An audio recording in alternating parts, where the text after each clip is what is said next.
Hi friends, welcome to our channel. ఈరోజు నేను 2025లో తమిళ్ లాంగ్వేజ్లో రిలీజ్ అయినటువంటి ఒక మంచి యాక్షన్ థ్రిల్లర్ డ్రామా మూవీ స్టోరీని ఎక్స్ప్లెయిన్ చేయబోతున్నాను. అదే డీజెల్. ఇక టైం వేస్ట్ చేయకుండా స్టోరీలోకి వెళ్ళిపోదాం. Now let's start our video start చేసే ముందు మన ఛానల్లో లాస్ట్ వీడియోకి వచ్చిన బెస్ట్ కామెంట్ ఏమిటో చూద్దాం. అండ్ ఈ కామెంట్ నేను పర్సనల్గా సెలెక్ట్ చేసింది అయితే కాదు, సాఫ్ట్వేర్ ఆటోమేటిక్గా ఈ వీడియోని లైక్ చేసి కామెంట్ చేసిన బెస్ట్ కామెంట్ని ర్యాండమ్గా సెలెక్ట్ చేస్తుంది. So keep commenting. నెక్స్ట్ మీ కామెంటే సెలెక్ట్ అయ్యే ఛాన్స్ ఉంది. And thanks for commenting. Now let's start our video.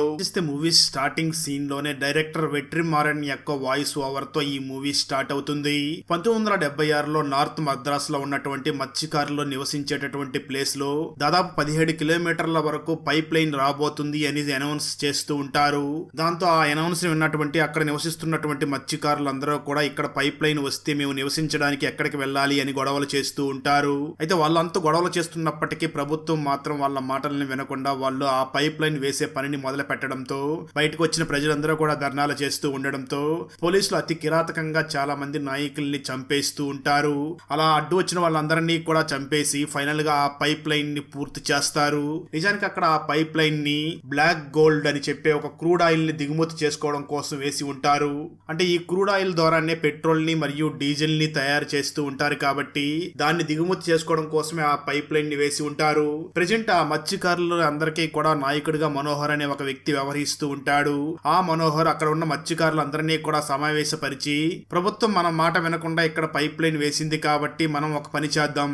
ప్రభుత్వం ఆ పైప్ లైన్ ద్వారా క్రూడ్ ఆయిల్ ని తీసుకుని వెళుతుంది కదా, అదే క్రూడ్ ఆయిల్ ని మనమే దొంగతనం చేసి దాని ద్వారా డబ్బుల్ని సంపాదించుకుందామని ఆ మనోహర్ ఒక టీం ని ఏర్పాటు చేసి ఆ క్రూడ్ ఆయిల్ ని దొంగతనం చేసి వెంటనే ఆ క్రూడ్ ఆయిల్ ని వేరే రాష్ట్రాలకి పంపించి దాని ద్వారా వచ్చిన డబ్బులు మొత్తాన్ని కూడా మత్స్యకారులందరికీ కూడా పంచుతూ ఆ మత్స్యకారుల జీవితాలన్నింటినీ కూడా బాగుపడేలాగా చేస్తూ ఉంటాడు. మనోహర్కి ఈ పనుల్లో సహాయం చేయడానికి ఢిల్లీ బాబు మరియు కరుణాస్ అనే ఇద్దరు సహాయం చేస్తూ ఉంటారు. వీళ్ళిద్దరు సహాయంతో మనోహర్ ఒక సిండికేట్ గా ఏర్పడి ప్రభుత్వానికి తెలియకుండా ఆ క్రూడ్ ఆయిల్ ని దొంగతనం చేసి నార్త్ ఇండియాలో ఉన్నటువంటి బదాని అనే ఒక పెద్ద పారిశ్రామికవేత్తకి దాన్ని అమ్మేస్తూ ఉంటాడు. ఆ బదానికి నార్త్ ఇండియాలో ఒక పెట్రోలియం ఇండస్ట్రీ ఉంటుంది.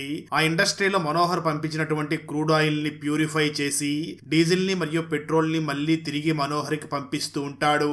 అలా ప్యూరిఫై అయ్యి వచ్చినటువంటి డీజిల్ మరియు పెట్రోల్ ని మనోహర్ పెట్రోల్ బంకు ద్వారా అమ్మి ఆ వచ్చిన డబ్బు మొత్తాన్ని కూడా తన అనుచరుల సహాయంతో ఆ మత్స్యకారులందరికీ కూడా పంచుతూ అలా తన దందాన్ని కొనసాగిస్తూ ఉంటాడు. స్టోరీ ప్రెజెంట్ కి అంటే 2014కి వస్తుంది. ఇక్కడే మనకు మూవీలో హీరో అయినటువంటి మనోహర్ దత్తపుత్రుడైనటువంటి హరీష్ కళ్యాణ్ ని చూపించడం జరుగుతుంది. తను తన తండ్రి ఏ విధంగా అయితే దొంగతనంగా క్రూడ్ ఆయిల్ బిజినెస్ చేస్తున్నాడో అదే విధంగా హరీష్ కళ్యాణ్ కూడా చేస్తూ ఉంటాడు. ఈ బిజినెస్ ద్వారా వచ్చే డబ్బుల్ని ఆ మత్స్యకారుల కుటుంబానికి తెలియకుండా తిలక్ రమేష్ అనే వ్యక్తి ద్వారా ఆ పని మొత్తం చేపిస్తూ ఉంటాడు. ఈ తిలక్ రమేష్ ద్వారానే అన్ని డెవలప్మెంట్ అక్కడ జరుగుతూ ఉంటాయి. ఇక్కడే మనకు బాలమురుగన్ అనే ఒక వ్యక్తిని చూపించడం జరుగుతుంది. అతనికి కూడా ఎలాగైనా మనోహర్ లాగా ఎదగాలనే కోరిక ఉండడంతో పాటు తను కూడా సిండికేట్ ని ఏర్పాటు చేయాలి అనే ఒక బలమైన కోరిక ఉంటుంది. కానీ అలా చేయలేకపోతూ ఉంటాడు. దాంతో ఒక రోజు నార్త్ ఇండియాలో నుంచి పెట్రోల్ మరియు డీజిల్ వస్తూ ఉంటుంది. ఆ లారీలన్నింటినీ ఆపినటువంటి బాలమురుగన్ అండ్ గ్యాంగ్ ఆ లారీ డ్రైవర్స్ అందరినీ కొట్టి ఆ పెట్రోల్ మరియు డీజిల్ అన్నింటినీ కూడా కల్తీ చేసేస్తాడు. దాంతో ఆ డీజిల్ మరియు పెట్రోల్ మనోహర్ పెట్రోల్ బంకు దగ్గరకు రావడంతో అక్కడ పెట్రోల్ కొట్టించుకున్నటువంటి వెహికల్స్ అన్నీ కూడా పాడైపోతూ ఉంటాయి. దాంతో ఆ కస్టమర్స్ అందరూ కూడా పోలీస్ కంప్లైంట్ ఇవ్వడంతో అక్కడికి ఏసీపీ సూర్య వస్తూ ఉంటాడు. అదే సమయంలో అక్కడికి మన హీరో అయినటువంటి హరీష్ కళ్యాణ్ కూడా వచ్చి అక్కడ చెక్ చేయగా తన పెట్రోల్ బంకులో ఉన్నటువంటి పెట్రోల్ సగానికి పైగా కల్తీ అయిపోయి ఉంటుంది. ఆ తర్వాత మనోహర్ మరియు ఆ హరీష్ కళ్యాణ్ ఇదంతా కూడా ఎవరు చేశారో ఎంక్వైరీ చేస్తారు. అప్పుడే వాళ్ళకి ఇదంతా కూడా బాలమురుగన్ చేశాడని, ఆ బాలమురుగన్కి ఏసీపీ సూర్య సపోర్ట్ చేశాడు అని తెలుసుకుంటారు. దాంతో ఆ తర్వాత రోజు మనోహర్ అక్కడికి ఆ బాలమురుగన్ మరియు ఏసీపీ సూర్యని పిలిచి ఇదంతా కూడా మేము చాలా జెన్యూన్ గా చేసి ఆ వచ్చే డబ్బు మొత్తం కూడా మత్స్యకారుల కుటుంబాలకు పంపిస్తున్నాం. మీరు ఈ విధంగా కల్తీలు చేస్తే మన సిండికేట్ పాడవుతుంది, చాలా మంది జీవితాలు కూడా నాశనం అవుతాయి, అలా ఇంకెప్పుడూ చెయ్యొద్దు అంటూ వార్నింగ్ ఇస్తూ ఉంటాడు.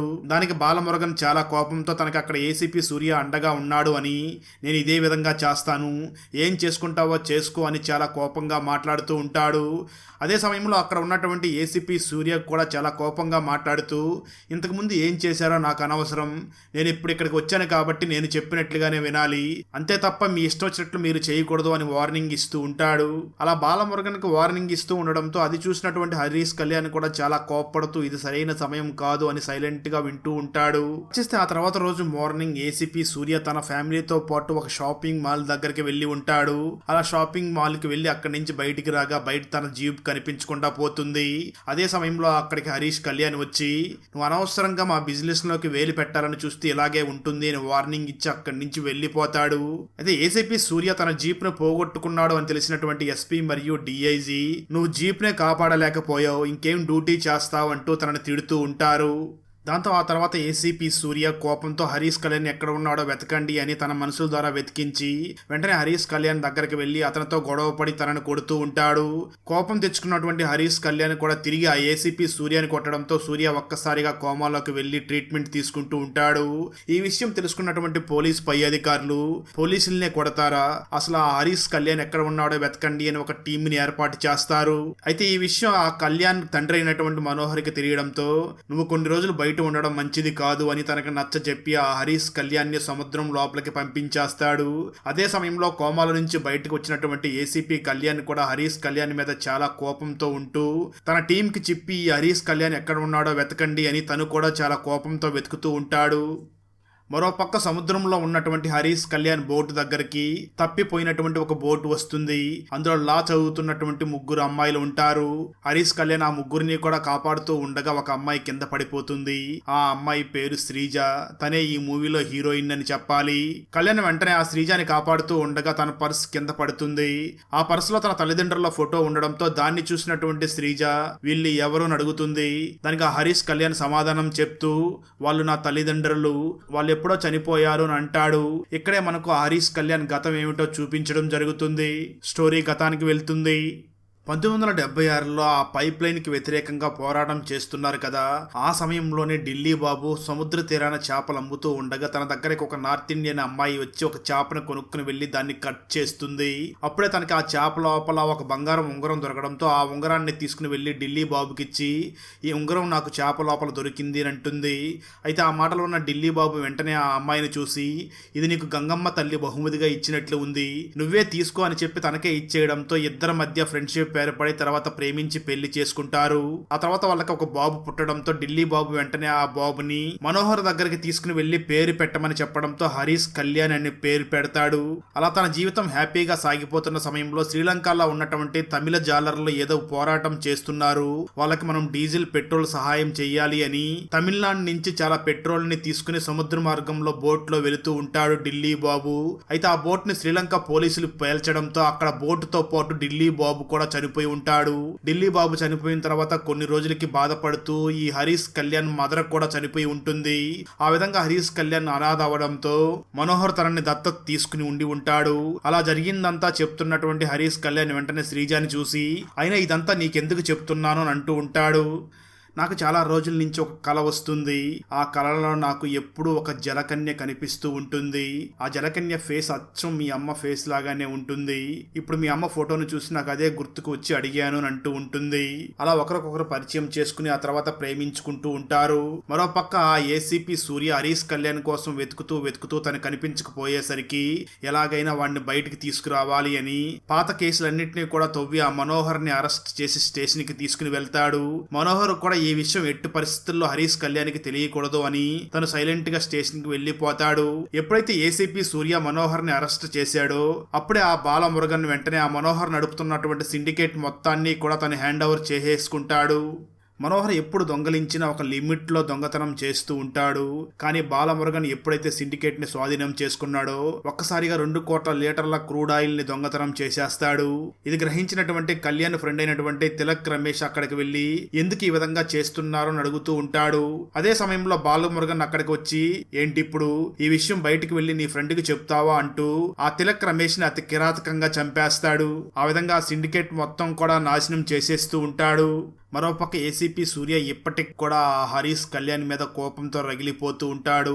అదే సమయంలో కళ్యాణ్ ఇంకా ఎన్ని రోజులు ఈ సముద్రంలో ఉంటాము అని సముద్రంలో నుంచి బయటికి వచ్చి తను ప్రేమిస్తున్నటువంటి శ్రీజాని కలవడానికి మారువేషంలో వెళుతూ ఉంటాడు.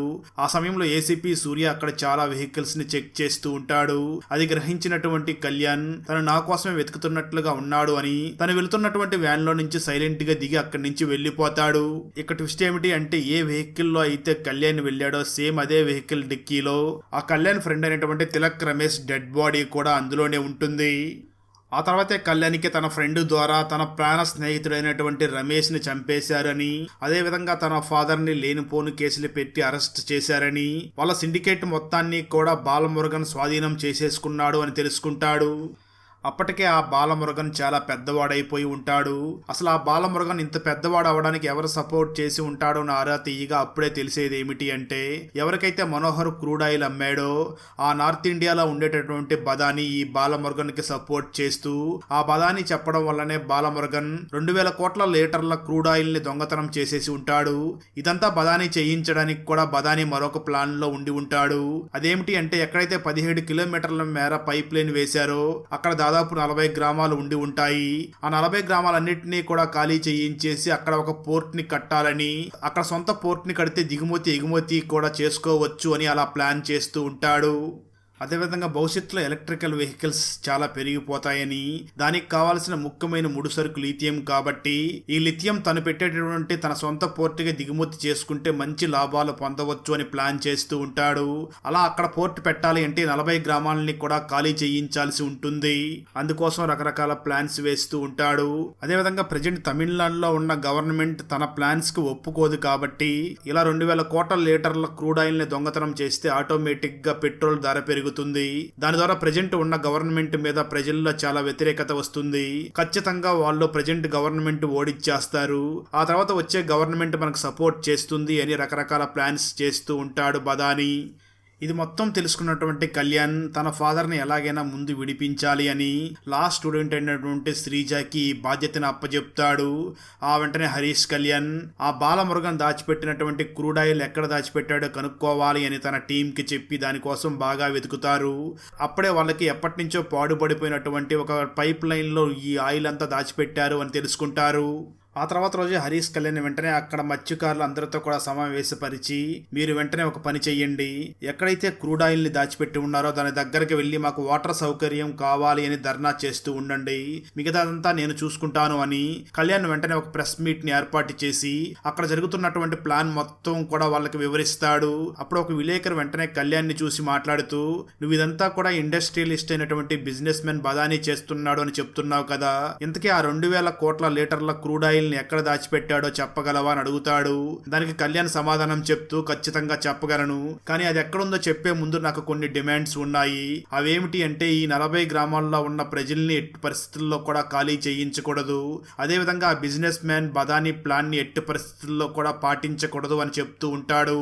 దానికి గవర్నమెంట్ సానుకూలంగా స్పందిస్తూ ఆ క్రూడ్ ఆయిల్ ఎక్కడ ఉందో చెప్పు, మేము ఆ 40 గ్రామాలని ఎట్టి పరిస్థితుల్లోనూ ఖాళీ చేయించడానికి రెడీగా లేము, మేము దానికి ఒప్పుకోము, అదేవిధంగా బదాని ప్లాన్ కి కూడా మేము అనుమతి ఇవ్వము అని అంటారు. దాంతో కళ్యాణ్ వెంటనే ఎక్కడైతే క్రూడ్ ఆయిల్ ఉందో అక్కడికి వెళ్లి చూడగా ట్విస్ట్ ఏమిటి అంటే అప్పటికే అక్కడ క్రూడ్ ఆయిల్ ని తీసేసి ఉంటారు. అది చూసినటువంటి కళ్యాణ్ తో పాటు అక్కడ ఉన్న వాళ్ళందరూ కూడా షాక్ అవుతూ ఉంటారు. నిజానికి అప్పటికే బదాని అండ్ గ్యాంగ్ ఆ క్రూడ్ ఆయిల్ మొత్తాన్ని కూడా అక్కడి నుంచి తీసేసి సముద్రంలో ఉన్నటువంటి వాళ్ళ బోటు దగ్గరికి తరలించేసి ఉంటారు. మరోపక్క అక్కడ వాటర్ కోసం ధర్నా చేస్తున్నటువంటి ఆ జనాలందరినీ కూడా బదాని అండ్ గ్యాంగ్ అతి కిరాతకంగా చంపించేస్తూ ఉంటారు. అదే సమయంలో మనోహర్ జైలు నుంచి రిలీజ్ అవడంతో ఈ బాలమురుగన్ మనుషులు వెళ్లి ఆ మనోహర్ ని అతి కిరాతకంగా చంపించేస్తారు. సరిగ్గా అదే సమయంలో ఏసీపీ కూతురికి అనారోగ్యంగా ఉండడంతో తనని హాస్పిటల్లో అడ్మిట్ చేశారు అని తెలుసుకున్నటువంటి సూర్య అక్కడికి వెళ్తాడు. అక్కడ ఉన్నటువంటి సూర్య వైఫ్ మాత్రం సూర్య మీద చాలా కోప్పడుతూ నువ్వు చాలా అన్యాయం చేసావు, అసలు నువ్వు నా కూతుర్ని చూడొద్దు అంటూ చాలా బాధపడుతూ ఉంటుంది. ఇక్కడే అసలు ఏం జరిగిందో చూపించడం జరుగుతుంది. నిజానికి ఆ ఏసీపీ కూతురికి అనారోగ్యంగా ఉండడంతో తన వైఫ్ కారులో తీసుకుని వెళుతూ ఉండగా దారి మధ్యలో తన కారు కూడా ఆగిపోయి ఉంటుంది. అప్పుడే బయటకు వచ్చినటువంటి మనోహర్ తన కారులో వెళుతూ ఉండగా అక్కడ ఆగి ఉన్నటువంటి ఉన్నటువంటి ఆ సూర్య వైఫ్ దగ్గరికి వెళ్ళి ఎందుకు బాధపడుతున్నావమ్మా, ఇక్కడ ఏం చేస్తున్నావు, ఏంటి నీ ప్రాబ్లం అని అడుగుతాడు. దానికి సూర్య వైఫ్ జరిగిందంతా చెప్తూ నా కూతురికి అనారోగ్యంగా ఉంది, కారు ఇక్కడ ఆగిపోయింది, ఏం చెయ్యాలో తెలియడం లేదు అని అంటుంది. దానికి ఆ మనోహర్ వెంటనే సూర్య వైఫ్ ని మరియు తన కూతుర్ని తన కారులోనే ఎక్కించుకుని హాస్పిటల్ కి తీసుకుని వెళ్తాడు. అలా హాస్పిటల్ కి తీసుకుని వెళ్లి సూర్య కూతుర్ని హాస్పిటల్ అడ్మిట్ చేసి అక్కడి నుంచి వెళుతూ ఉంటాడు. అక్కడి నుంచి వెళ్లే సమయంలోనే ఆ బాలమురుగన్ మనుషులు వచ్చి మనోహర్ ని చంపేసి ఉంటారు. అయితే ఏసీపీ సూర్య కళ్యాణ్ మీద ఉన్న కోపంతో మనోహర్ బాలమురుగన్ మనుషులకు దొరికిపోయేలాగా చేసి ఉంటాడు. ఇదంతా తెలుసుకున్నటువంటి ఏసీపీ సూర్య కూడా అనవసరంగా మనం తనని అపార్థం చేసుకున్నామని చాలా బాధపడుతూ ఉంటాడు.